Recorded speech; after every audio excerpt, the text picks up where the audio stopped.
الله وبركاته. الحمد لله رب العالمين. أشهد أن لا إله إلا الله وحده لا شريك له، وأشهد أن محمدا عبده ورسوله صلى الله عليه وعلى آله وصحبه أجمعين.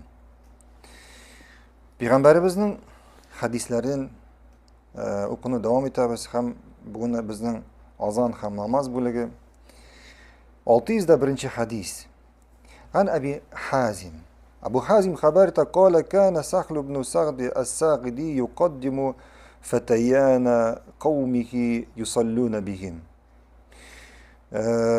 Sahl ibn Sa'd es-Sa'idi namaz okuyanda indi mescitlerinde iki malayının birsin imam etip koyaturan bular. Yani yaş iki malayının birsin gil imam etip koyaturan bular.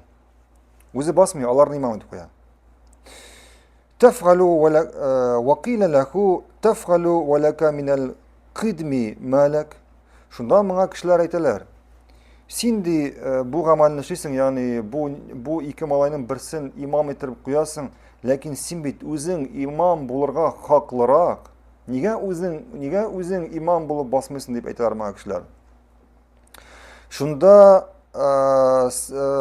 Sahl ibn Sa'd ayta İnni sami'tu Rasulullah sallallahu aleyhi ve sellem yakul el-imamu damin. Ayta min Allah'ın ilçisinin sallallahu aleyhi ve sellem bulay deyip aytkanını işittim. İmam ul kefil, yani garant. Yani ul sıralaşak.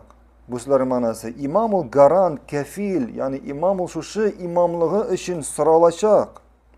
فَاِنْ اَحْسَنَ فَلَهُ وَلَهُمْ. Eğer imam dürüst bulayken, yaxşı özünün vazifasını, imamlık vazifasını öteyken, bunda imamlık tıknası var, namazda imam bulup bası. Eğer özünün vazifasını öteyken yaxşı, ona da ecir sevap bulaşak, onun ardından okuyan kişilere de ecir sevap bulaşak.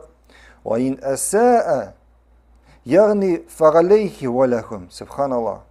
Eğer ol naşar bulayken, özünün imam vazifasını tiyişince utemi iken, ana günah bulaşak bu imamga. Yani onun ardından duran kişilerge, alarga imam olmaşak, alara şulayık ecir sevap bulaşak, şu cemaattan namaz okuyanlar için. Hem indi imamlık vazifası degende biz ne aytamiz? İmamlık vazifası ol, sen imam bulup bastın iken, demek, sen namazını bilişi bulurga tiyişsin, Kur'an'ını bilişi bulurga tiyişsin. Hem indi namazını Peygamberimiz sallallahu aleyhi ve sellem nişik ötegen, şulay öterge tiyişsin. Hem indi kişilerini Peygamberimizin sünnetine şuşu amelinde, yani namaz amelinde iletirge tiyişsin. Tayyip, şuna göre imam bulup bası ol oyun iş tügül. İmam bulup bası ol oyun iş tügül. Bardın da imam bulup basın da okudun. Yok. Sen garant. Sen sıralaşaksın. Allah subhanahu teala senen şuşu amelin için sıralaşak. Şeyh Fawzan'dan sıradılar. Hafizahullah. Yani büyük alimlerimizin birisi. İmam bulup basının şartları var mı deyip. İmam bulup basının şartları var mı deyip. Şeyh Fawzan 3 şart aytıp öttü. Şunun birincisi gadillik hem namuslık. Gadillik yani imam bulup baskan kişi gadillik hem namusluk sıfatları bilen bizenirge tiyiş. Nerse son gadillik? Gadillik yani sen gadil bulurga tiyiş. Sen şuşu Allah indirgen dinni arttan bulgan kişilerge gadil yani dürüst hak ettirip jitkerge tiyiş. Aldalamışa, yeşirmişe, kuşirmişe, özgertmişe. Namuslu bulurga tiyişin. Çünkü seni bit İmam etip koydular, sen demek bunun için sıralaşasın. Sen şın, hak, yani şın namus bilen bu dinni alarga jetkirge tiyişsin. Tayyip. İkinci şartı. Kur'an'ı dürüst etip oku bilu. Bigrek de Fatiha surasın. Ol mağna alıştırılık hatalar yasarga tiyiş tügün. İkinci şart neydi buldu? İmam albasının Kur'an'ı dürüst etip oku bilu. Kiminde indi, eğer indi, bütünle indi bilmezsen hatta Fatiha suresin Fatiha surasini dürüst ettirib, ma'nalar alıştırmaslık, almaşlık hatalar yasamışa okurat deyishsin. Subhanallah, bu g'ajablanasың. Kishi Fatiha surasida har bir oyatında üçer tık yağış yasay. Şuna da qaramasdan yigire barıp imam bo'lib basa. G'ajib, subhanallah. Üçüncüsü namazını bölü. Üçüncü şartı namazını bölü. Namazını bölü ol. Yani ne Peygamberimiz sallallahu aleyhi ve sellem nişik okuyan namazını ne şulay oku. Şuna göre sen bugün imam bulup basıra jinasın iken sen özünden sıra öyle. Sen Peygamberimizin namaz sıfatını okudun mu, öğrendin mi, bildin mi sahih hadisler bilen? Nişik Peygamberimiz sallallahu aleyhi ve sellem namazını okuyan?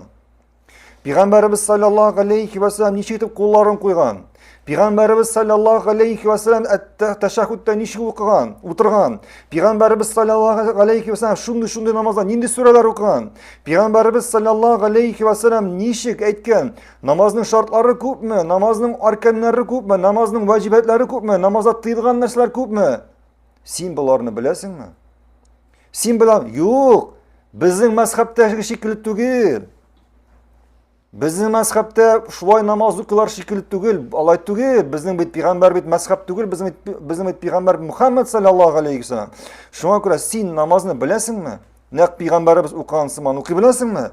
Eğer de bilesin iken Bismillah. Demek sen bu üçüncü şartını ötedin. Eğer sen bilmeysen iken demek sen bu üçüncü şartının şu üç şartının birisine doğru kelmesen sen imam bul basra senin hakkın yok. Hakkın yok.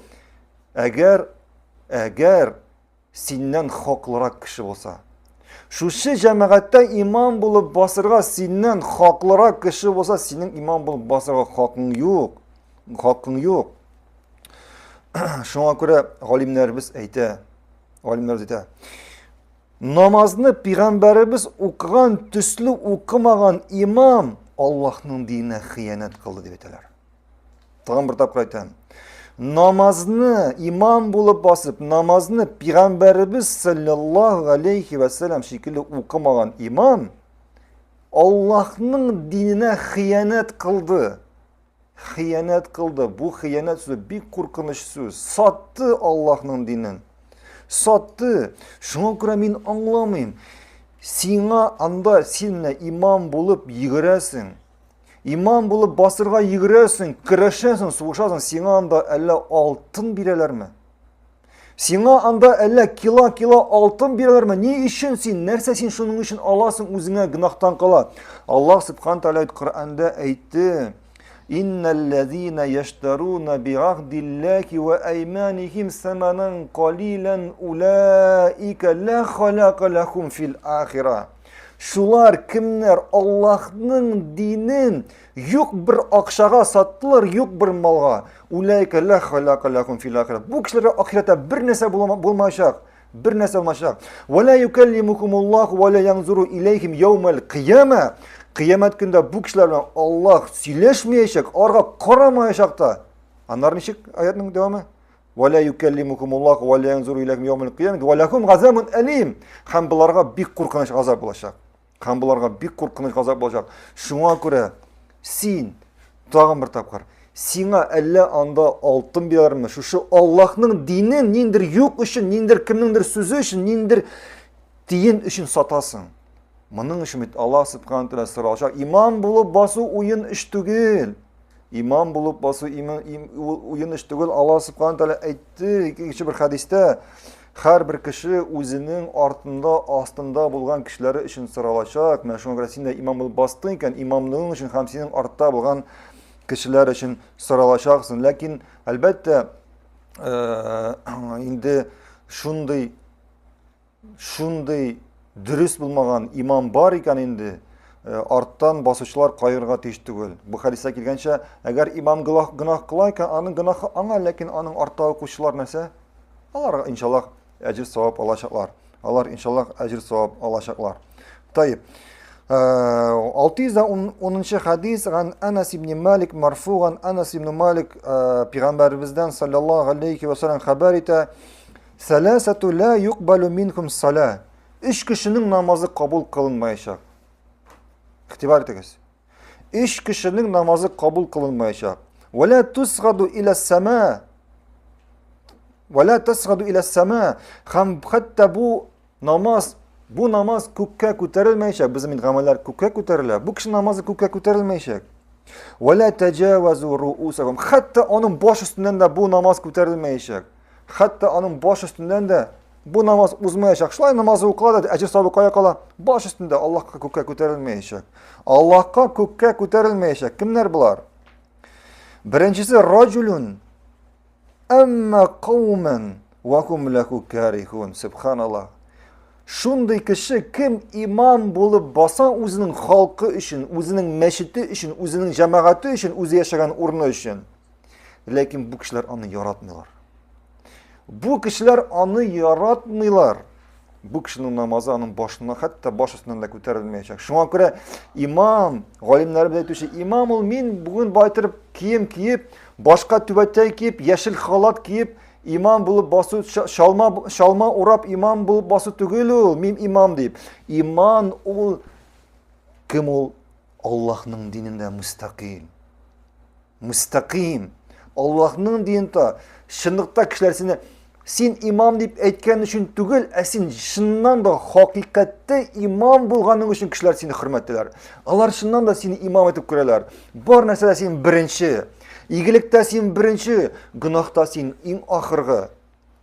Borliq amalda sen birinchi, sen dinning o'rnagi, sen axloqning o'rnagi, sen adabning o'rnagi, sening oilang o'rnak, turmushing o'rnak, kun ko'rishing o'rnak, sening namozing o'rnak, sening bor narsada sen o'rnak. Na shu bilan imom. Endi men imom deb o'zining dinida yo'q, sunnatida yo'q, Qur'onida yo'q, bu imom tugul. Shunga ko'ra birinchi kishi kim? Uning namozi ko'tarilmay, kim imom bo'lib bosdi o'zining xalqi uchun, lekin bu xalq uning ortidan o'qgan kishi bu kishini ko'ra olmaydi. Bu kishini ko'ra olmaydi, uning gunohlari uchun, uning noshar axloqi uchun. Bunisi birinchi bo'ldi. Ikkinchisi va rajulun salla ala janazati va lam yu'mar. Ikkinchi kishi kishilga janoza namozina imom bo'lib bo'lsa, lekin anga imom bo'lib bo'lsa bir kishi aytmadi. Anga imom bo'lib bo'lsa aytmalar, u imom bo'lib bosdi, bu kishining namozi ko'tarilmay boshidan. Va uchinchisi ham oxirisi va imra'atun da'aha zawjuha min al-layli fa abad alayhi. Ham uchinchisi endi xotin qiz. Uning da namozi bosh ustidan hatto boshidan da ko'tarilmay, ya'ni xotin qiz